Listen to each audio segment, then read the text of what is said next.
Hello बच्चों, कैसे हैं आप लोग? अच्छे हैं? चलिए, अच्छे रहिए, पढ़ाई करते रहिए। आज फिर से एक नए सेशन में आप लोगों का स्वागत है।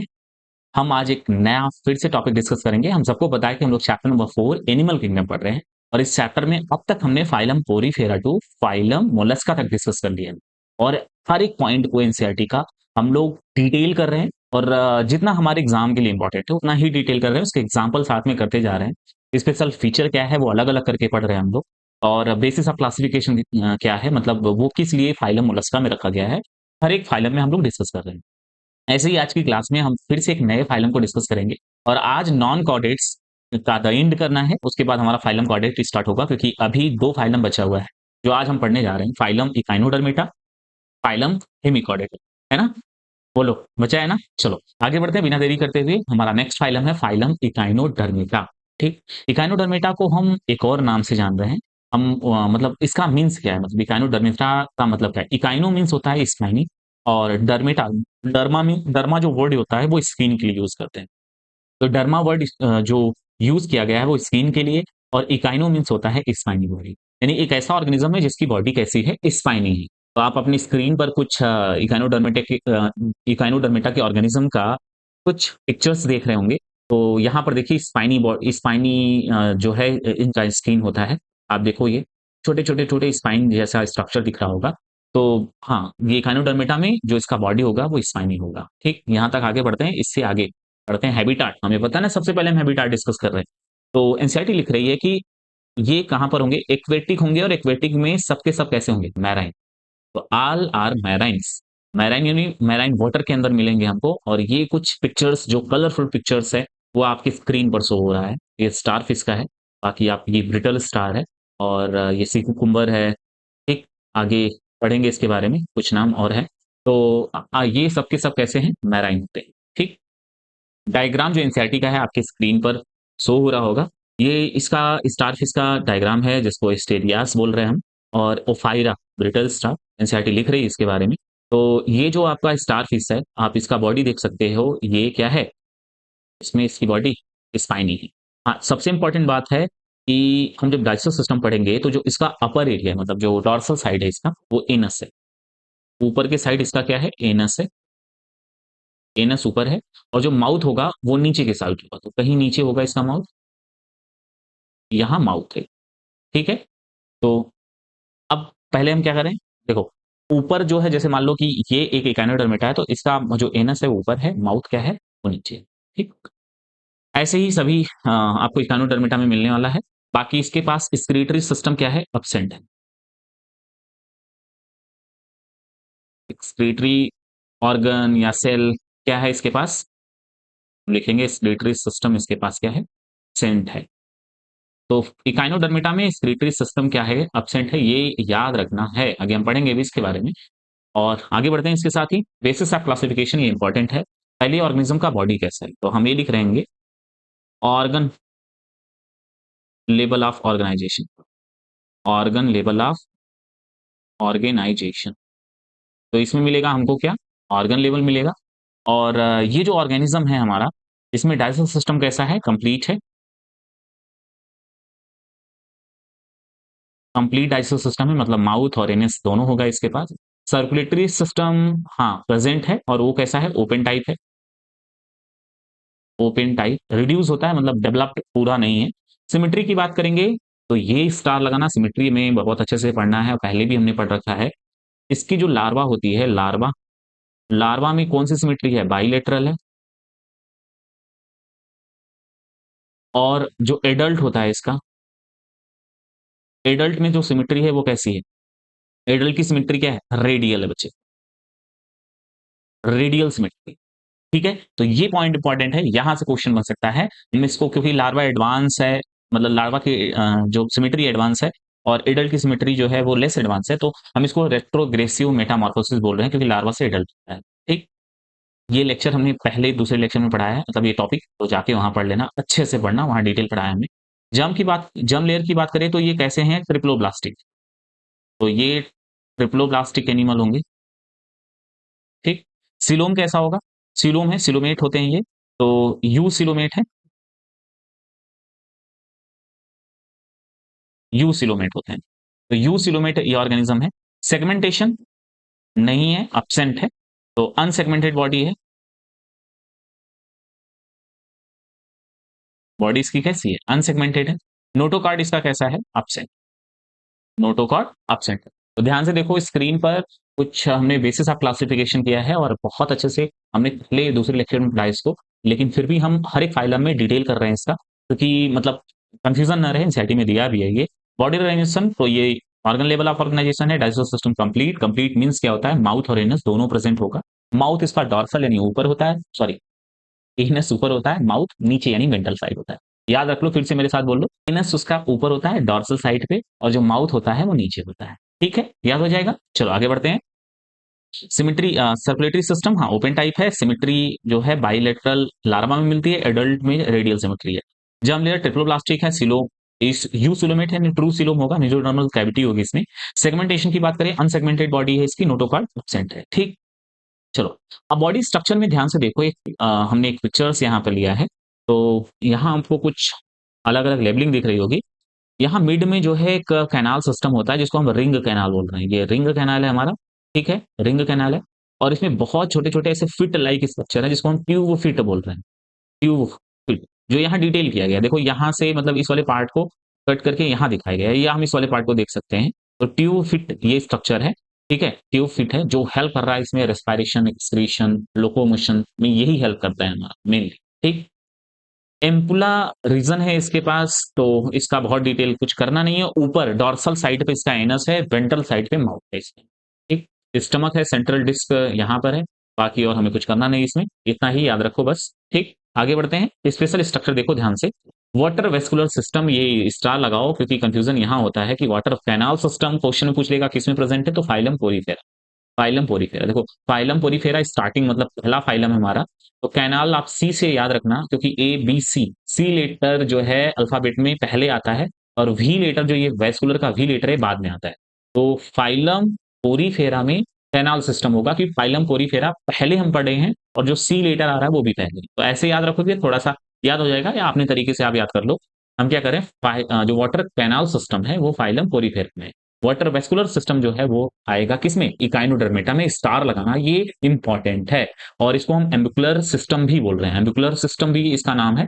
तो वाटर वेस्कुलर सिस्टम एनसीईआरटी का ये याद रखो, एम्बिकुलर सिस्टम भी याद रख सकते हो आप। ठीक है। ये हेल्प कर रहा है, किसमें हेल्प कर रहा है? ये लोकोमोशन में हेल्प कर रहा है, मेनली जो ट्यूब फीट की बात कर रहे थे। कैप्चर यानी अपने प्रे को कैप्चर करेगा ये। ट्रांसपोर्ट ऑफ फूड में हेल्प करेगा, रेस्पिरेशन में भी हेल्प करता है। ठीक है, रेस्पिरेशन में भी हेल्प करता है। और वेस्कुलर सिस्टम से एक्सक्रीशन भी हो जाता है इसका, तो इस सब में हेल्प कर रहा है। वाटर वेस्कुलर सिस्टम स्टार लगा लेना है यहाँ पर। यहाँ बाकी इसका आई स्पॉट दिया हुआ है, तो देखो एनसीईआरटी में है नहीं तो उतना उसके लिए हम उसको ज्यादा फोकस नहीं कर रहे हैं, लेकिन है यहाँ पर पिक्चर्स में, तो हम उसको पढ़ा दे रहे हैं आपको। एनएस की बात करें तो एनएस इसका डॉर्सल, डॉर्सल मतलब ऊपर के साइड है। ये एरिया जो होती है वेंट्रल है हमारी। अगर ह्यूमन बॉडी में बात करें तो ये वाली एरिया वेंट्रल है, हमारा बैक एरिया क्या है? डॉर्सल। तो जो इसका एनस होता है वो डॉर्सल वाली साइड होता है, मतलब पीछे के साइड होता है। और जो माउथ होता है वो वेंट्रल साइड होता है। ठीक है। और बाकी इसमें कैनाल सिस्टम है, तो ये वाटर वेस्कुलर सिस्टम को आप डिटेल ध्यान से देख। कैनाल सिस्टम वर्ड जो हमने यूज किया है, इसमें भी कैनाल होता है, रेडियल कैनाल होता है, रिंग कैनाल होता है। तो कैनाल सिस्टम मेनली मिलता है हमको कहाँ पर? अगर वाटर कैनाल सिस्टम पूछे तो फाइलम पोरीफेरा याद रखना है, और अगर आपसे वाटर वेस्कुलर सिस्टम पूछे तो इकाइनोडर्मेटा याद रखना है। ठीक है।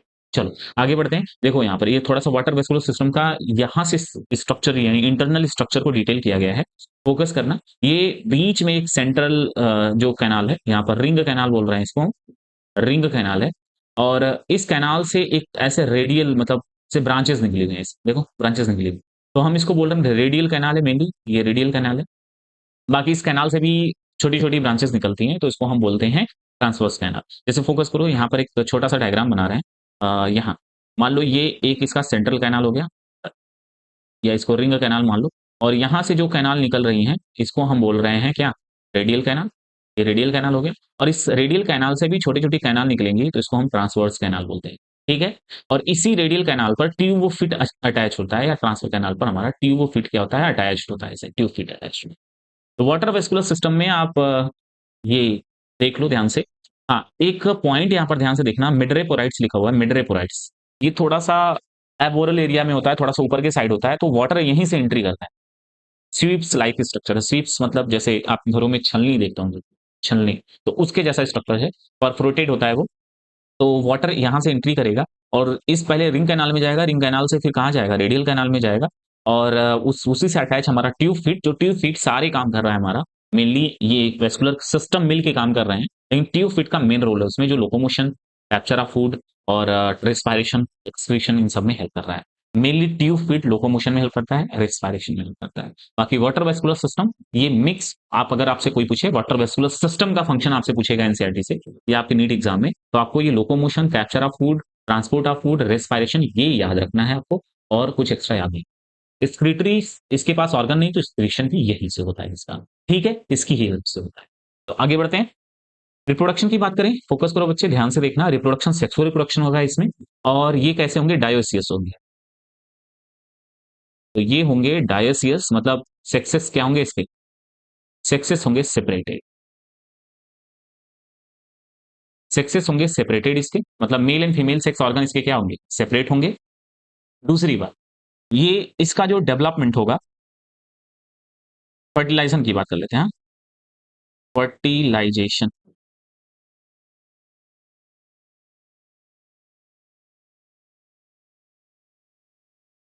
फर्टिलाइजेशन की बात करें अगर इसमें हम, तो फर्टिलाइजेशन इसका कैसा होगा, मेनली एक्सटर्नल, फर्टिलाइजेशन एक्सटर्नल है। और डेवलपमेंट, डेवलपमेंट की बात करेंगे तो डेवलपमेंट इसका कैसा है, इनडायरेक्ट, इनडायरेक्ट डेवलपमेंट, ठीक है। और इनडायरेक्ट मीन्स आपको पता है ना इसका मतलब क्या होता है, पहले लार्वा बनेगा, लार्वा से क्या बनेगा, एडल्ट बनेगा,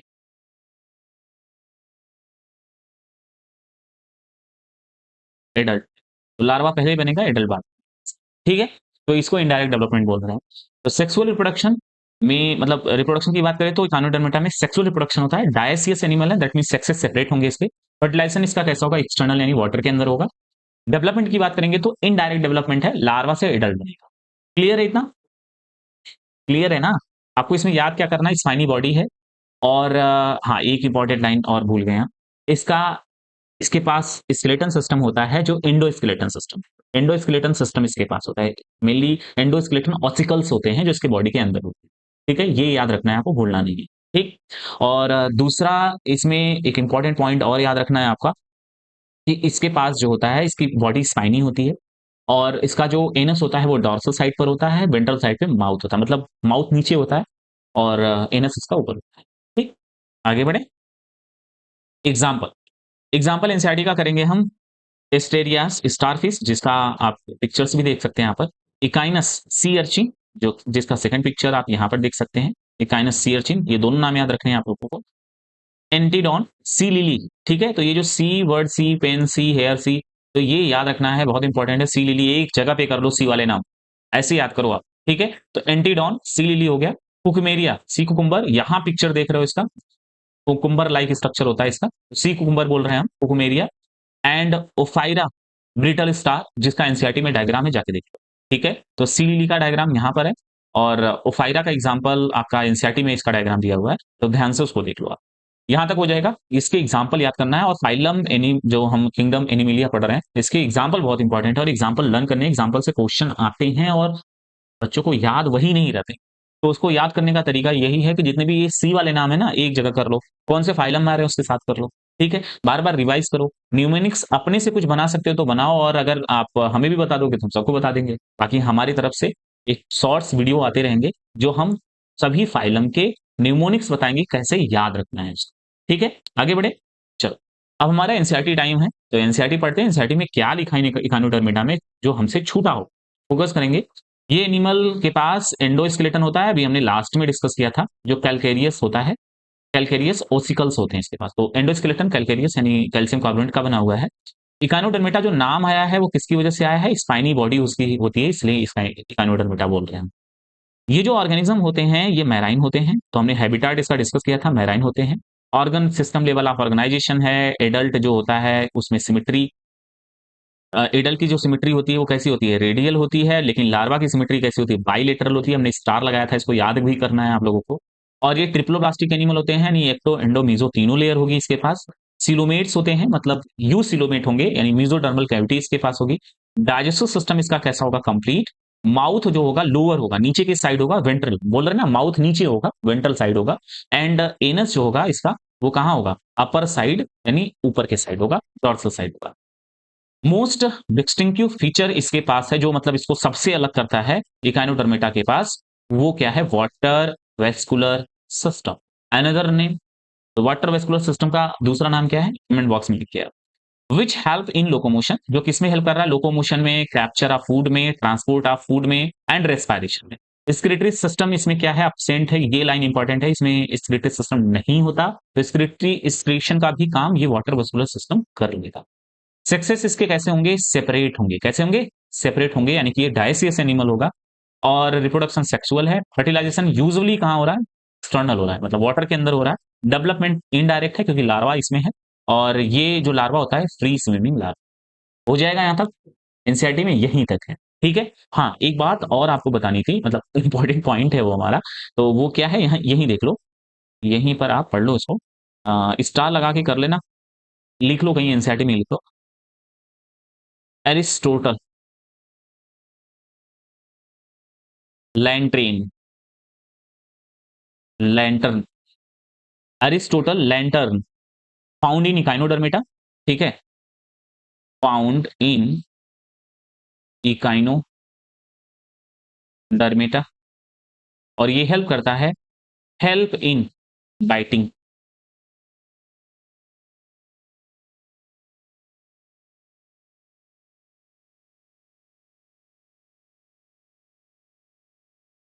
ये हेल्प करेगा बाइटिंग, काटने में, फूड को काटने में। टीथ लाइक स्ट्रक्चर इसके पास है, ठीक है, टीथ लाइक स्ट्रक्चर है। तो फोकस करना, ये स्टार लगा लो, कोई अलग से लिख लो कहीं पर, ये आ सकता है। Aristotle lantern found in which phylum, तो आप आंसर बताएंगे काइनोडर्मेटा। ये टीथ लाइक स्ट्रक्चर है, तो बाइटिंग में हेल्प कर रहा है, फूड को काटने में हेल्प करता है। हो जाएगा यहाँ तक, चलो आगे बढ़ते हैं, नोट में कर लेना इसको, ठीक है। बाकी हमने पढ़ लिया। नेक्स्ट फाइलम हमारा जो है नॉन कॉर्डेट का लास्ट फाइलम है।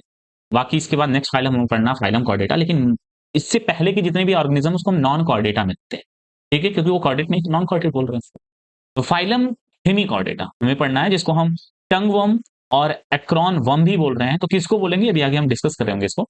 तो हेमिकॉर्डेटा, हेमी मतलब half, Chordata, chordate, half chordate, मतलब कुछ फीचर हैं इसके जो कॉर्डेट जैसे मिल रहे थे। तो एनसीईआरटी की जो स्टार्टिंग की लाइन है, अगर उसको आप रीड करो तो उसमें लिख रहा है कि इससे पहले, मतलब पहले हम हेमिकॉर्डेटा को कॉर्डेटा के अंदर पढ़ रहे थे, यानी कॉर्डेटा का एक सब फाइलम मानते थे, कॉर्डेटा का एक सब फाइलम पढ़ते थे इसको एज ए सब फाइलम।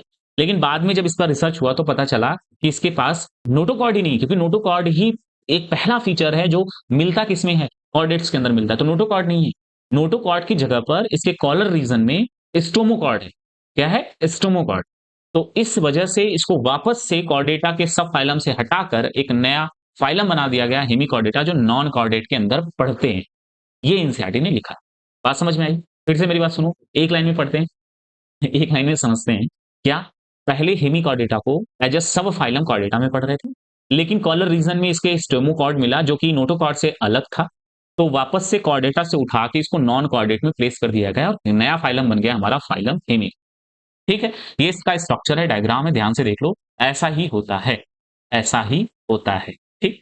हैबिटाट की बात करेंगे तो ये मैराइन एनिमल है, तो मैराइन वाटर के अंदर मिलेंगे, तो ये इसके कुछ पिक्चर्स हैं, अलग अलग क्लिक किए गए पिक्चर्स हैं। तो ये मैराइन एनिमल है, और मैराइन वाटर के अंदर मिलेंगे हमको। बाकी डायग्राम जो एनसीईआरटी में है, ये इसके तीन, इसको तीन रीजन में डिवाइड किया एनसीईआरटी ने। प्रोबोसिस रीजन है पहला रीजन, दूसरा कॉलर रीजन बोल रहा है यहाँ पर, लेकिन कॉलर रीजन मेनली ये होता है, ये वाला रीजन होता है कॉलर। और एनसीईआरटी का डायग्राम में तो करना पड़ेगा हमको, तो यहाँ से इस रीजन को कॉलर मानते हैं हम लोग। और नीचे जो रीजन है इसका, ये ट्रंक रीजन है। बाकी इसमें गिल्स होती है, गिल, गिल ये हेल्प करती है, पता है आप सबको, किसमें हेल्प करेगी, help in respiration, help in respiration, ठीक है। तो ये हेल्प करेगी रेस्पायरेशन। तो आगे बढ़ते हैं इसके साथ ही, यहाँ बेसिस ऑफ क्लासिफिकेशन। तो बॉडी ऑर्गेनाइजेशन की बात करें तो इसके पास क्या है, organ system, organ system of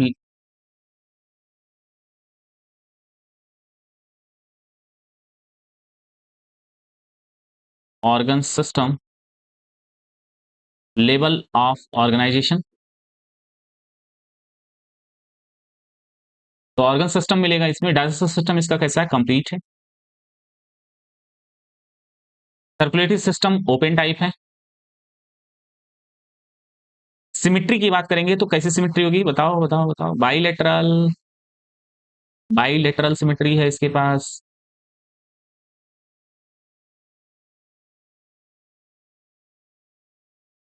bilateral symmetry होगी इसकी। जर्म लेयर की बात करेंगे तो ट्रिप्लोब्लास्टिक एनिमल है। ये ट्रिप्लोब्लास्टिक होते हैं। सीलोम कैसा है? ये ट्रू सिलोमेट एनिमल्स होते हैं।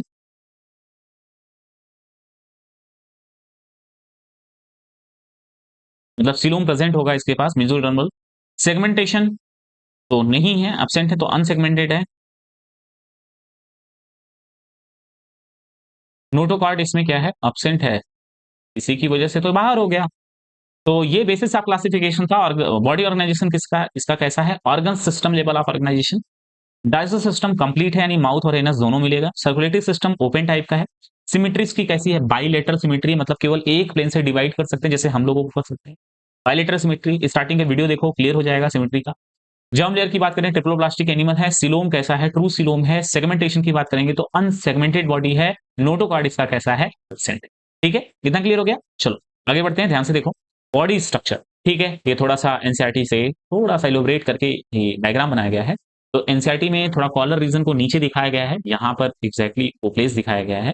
प्रोबोसिस ग्लैंड और प्रोबोसिस रीजन है। पहले तो ये प्रोबोसिस पार्ट है, ऊपर वाला पार्ट प्रोबोसिस पार्ट है, जो हेल्प करता है बरोइंग में। ये गड्ढे भी बनाते हैं, है ना? तो ये ऐसे भी सॉइल, सॉफ्ट सॉइल के अंदर रहते हैं, तो वहां पर गड्ढे भी बना लेते हैं। तो प्रोबोसिस ग्लैंड बरोइंग में भी हेल्प करता है।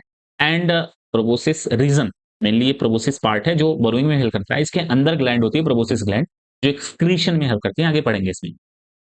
और बाकी ये कॉलर रीजन है, ब्रैंकियल रीजन है, जहां पर गिल पोर प्रेजेंट है, जो रेस्पिरेशन में हेल्प करते हैं। और जेनाइटल विंग्स, ये सब करना नहीं है आपको। हिपैटिक कोइका ये नहीं करना है। हिपैटिक रीजन ये नहीं करना है आपको। पोस्टपैथिक रीजन है, पोस्थेपैटिक रीजन है, ये भी नहीं याद रखना है। एनस वाला रीजन पीछे आपको याद क्या रखना है? प्रोबोसिस याद रखना है। ये दूसरा कॉलर रीजन, तीसरा गिलपोर इसमें क्या है, एंड फोर्थ क्या है? एनस वाला पार्ट है इसमें। ठीक है, तो प्रोबोसिस रीजन बरोइंग में हेल्प करता है, और इसके अंदर एक ग्लैंड होती है जो एक्सक्रीशन में हेल्प करती है। आगे पढ़ेंगे इसमें। कॉलर रीजन में वही स्टोमोकॉर्ड, क्या है? स्टोमोकॉर्ड है, जिसकी वजह से वो अलग हो गया। तो इसी वाले रीजन यानी कॉलर रीजन में होता है स्टोमोकॉर्ड। स्टोमोकॉर्ड अलग क्यों हुआ? क्योंकि ये जो है वो कैसा है?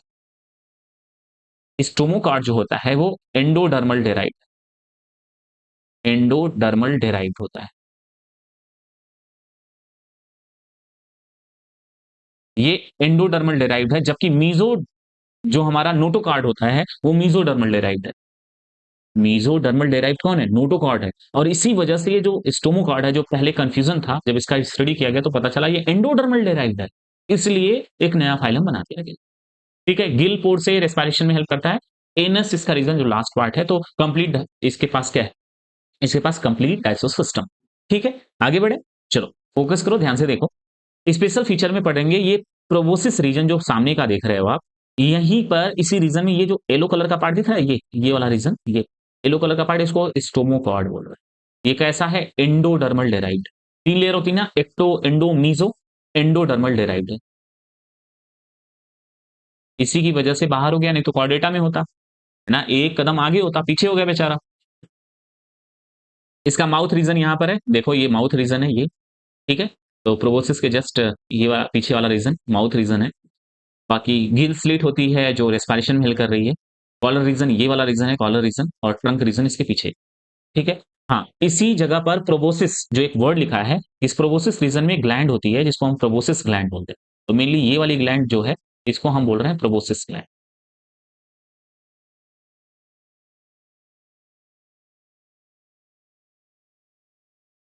ये हेल्प करती है किसमें? एक्सक्रीशन में। एक्सक्रीशन में हेल्प कर रही है। याद हो जाएगा यहां तक? बोलो, याद हो जाएगा ना? चलो आगे बढ़ते हैं। रिप्रोडक्शन, सेक्सुअल रिप्रोडक्शन होता है इसके अंदर। और ये एनिमल कैसे हैं? डायोसियस होते हैं। डायसियस, दैट मीन्स जो सेक्सेस होंगे इसके कैसे होंगे, सेक्सेस सेपरेटेड होते हैं, मेल एंड फीमेल ऑर्गन अलग अलग ऑर्गेनिज्म में होगा। बाकी नेक्स्ट बात करें फर्टिलाइजेशन की, तो फर्टिलाइजेशन क्योंकि वाटर के अंदर मिलते हैं तो फर्टिलाइजेशन इसका कैसा होगा, फर्टिलाइजेशन होगा इसका एक्सटर्नल। डेवलपमेंट की बात करेंगे, डेवलपमेंट बात करनी पड़ेगी, तो कैसा है, इनडायरेक्ट है, इनडायरेक्ट डेवलपमेंट है, यानी लार्वा बनेगा और स्टार लगाओ, इसमें एक लार्वा मिलता है जिसको हम बोलते हैं टॉर्नोरिया लार्वा, टॉर्नोरिया लार्वा, ये तो स्टार लगा लो, इसको याद रख लो, ये बहुत बार आया है पीवाईक्यूज में। Tornaria larva found in which phylum, tornaria larva found in which organism, ऐसे क्वेश्चन पूछ लेगा, ऑप्शन में दे देगा। तो टॉर्नोरिया लार्वा ये तो पूछा ही है, कोई और लार्वा पूछा है ना पूछा है, ये तो पूछा है, तो ये याद रखना है, एनसीईआरटी में है नहीं बच्चे। तो टॉर्नोरिया लार्वा है और ये टॉर्नोरिया लार्वा प्रेजेंट है किसमें, हेमिकॉर्डेटा के अंदर, ठीक है, हेमिकॉर्डेटा के अंदर प्रेजेंट है। एग्जाम्पल में दो एग्जाम्पल है, बेलेनोग्लॉसस और साइकोग्लॉसस। तो बेलेनोग्लॉसस और साइकोग्लॉसस ये याद रखना है, बेलेनोग्लॉसस को हम टंग वर्म भी बोल रहे हैं और साइकोग्लॉसस को हम एक्रोन वर्म भी बोलते हैं, ठीक है, यहां तक हो जाएगा। चलो आगे बढ़ते हैं, अब हमारा एनसीईआरटी टाइम स्टार्ट हुआ। एनसीईआरटी टाइम में देखो कि हमने जो पढ़ा है क्या सब कुछ एनसीईआरटी से खत्म हो गया या नहीं, कुछ बच गया है। तो हेमिकॉर्डेटा पहले कहां प्लेस किया था, अर्लियर कंसीडर किया गया था सब फाइलम किसके अंदर, फाइलम कॉर्डेटा, लेकिन अब इसको प्लेस कर दिया गया एक अलग फाइलम के फॉर्म में जिसको हम बोल रहे हैं नॉन कॉर्डेटा। क्यों, क्योंकि हेमिकॉर्डेटा के पास एक रूडिमेंट्री स्ट्रक्चर है जो उसके किस रीजन में है, ये इंपॉर्टेंट है, कॉलर रीजन में है, उस रीजन में, कॉलर रीजन में, और उसको हम बोल रहे हैं स्टोमोकॉर्ड। क्या बोल रहे हैं, स्टोमोकॉर्ड। तो क्यों अलग किया गया था, क्योंकि ये कैसा था, एंडोडर्मल डेराइव्ड था, एंडोडर्मल, और ये स्ट्रक्चर जो है सिमिलर होता है, किसके सिमिलर होता है, नोटोकॉर्ड के, यानी देखने में नोटोकॉर्ड जैसा है, लेकिन नोटोकॉर्ड कैसा है, ये मीजोडर्मल डेराइव्ड है, ये मीजोडर्मल डेराइव्ड, बात यहीं फंस गई, नोटोकॉर्ड इसका मीजोडर्मल डेराइव्ड है, मतलब जो कॉर्डेटा के अंदर नोटोकॉर्ड होता है वो मीजोडर्मल डेराइव्ड है, और स्टोमोकॉर्ड जो सिमिलर लाइक नोटोकॉर्ड है लेकिन वो एंडोडर्मल है, इसी की वजह से इसको उठा के कॉर्डेटा के सब फाइलम से अलग कर दिया गया, एक नया फाइलम बना दिया गया, क्योंकि ये जहां से डेराइव्ड है वो अलग अलग है। तो ये जो स्टोमोकॉर्ड है, साइंटिस्ट को पता चला कि नहीं नहीं नहीं, ये तो नोटोकॉर्ड नहीं हो सकता, क्योंकि नोटोकॉर्ड ऑलवेज किससे डेराइव्ड होगा, बात क्लियर है। इस फाइलम में हम वर्म लाइक ऑर्गेनिज्म को कंसीडर करते हैं, यानी इसमें वर्म लाइक ऑर्गेनिज्म मिलते हैं, जैसे आपने क्रॉन वर्म, टंग वर्म पढ़ा है, मैराइन होते हैं ये animal, organ system level of organization है, बायलेटरल सिमेट्री इसके पास, ट्रिप्लोब्लास्टिक एनिमल है, सिलोमेट होते हैं, ये तो हमने डिस्कस किया है, ठीक है।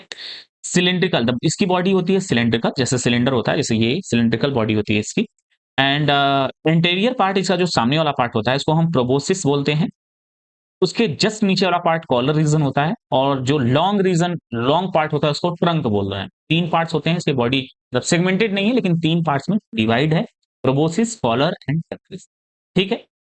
सर्कुलेटरी सिस्टम की बात करेंगे तो इसके पास open type of circulatory system है, ठीक है, सर्कुलेटरी सिस्टम इसके पास कैसा है, ओपन टाइप का सर्कुलेटरी सिस्टम, ठीक।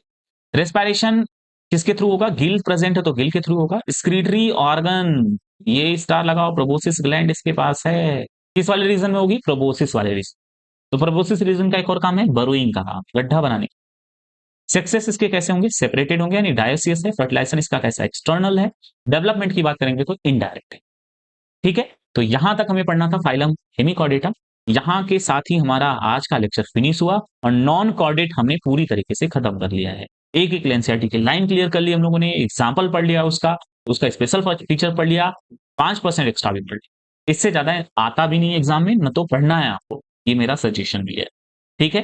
करना क्या है इसके साथ, आप जाके अपने से एनसीईआरटी बुक पढ़ो, समझ आ रहा है कि नहीं आ रहा, ताकि एमसीक्यू बुक की प्रैक्टिस करो। देखो ये वाला, ये जो दो है ना, ये तो बहुत इंपॉर्टेंट है, ये तो है भी इंपॉर्टेंट, ये तो अपने आप में बहुत इंपॉर्टेंट है, पर ये अगर पढ़ने के बाद ये दोनों काम नहीं कर रहे, मेनली ये वाला काम नहीं कर रहे हो ना, क्योंकि पीवाईक्यूज तो आप बाद में कर लोगे, लेकिन एमसीक्यू अगर नहीं इसकी प्रैक्टिस कर रहे हो तो फिर बेकार है पढ़ने का, तो कोई मतलब नहीं निकलेगा ना बच्चे के, लास्ट में परेशान हो जाओगे। तो एमसीक्यू बुक की प्रैक्टिस करना जरूरी है, इससे पता चलेगा कि आपका कौन सा पोर्शन वीक है। तो ऐसा नहीं कि इसको देख लिए चले गए, हाँ सर हो गया लेक्चर खत्म हमारा, नहीं नहीं नहीं, इसके बाद जाके पढ़ो, 1 घंटे का टाइम दो, जो आपने पढ़ा क्वेश्चन सॉल्व करो, और जो नहीं सॉल्व हो रहे हैं, हम डेफिनिटली हम कह रहे हैं कि वो आउट ऑफ एनसीईआरटी है। तो जो आउट ऑफ एनसीईआरटी उसको पढ़ने की ज़रूरत भी नहीं है हमको। तो कोई भी एक अच्छी-सी बुक, वैसे भी हमने एक वीडियो बनाया है how to obtain 360 out of 360 marks, जाके उस वीडियो को देखो, उसमें कुछ 2-3 बुक हमने बताया है, आप उसको लेके पढ़ो। ठीक है? तो उसके साथ ही पीवाईक्यू की बुक भी सॉल्व करना ज़रूरी है, क्योंकि इससे आइडिया लगता है कौन-सा पार्ट बहुत इम्पोर्टेंट है, क्योंकि क्वेश्चन वहीं से एग्ज़ाम देता है। तो चलते हैं, आज की क्लास यहीं पर एंड करेंगे। Thank you so much. Thanks for watching all of you.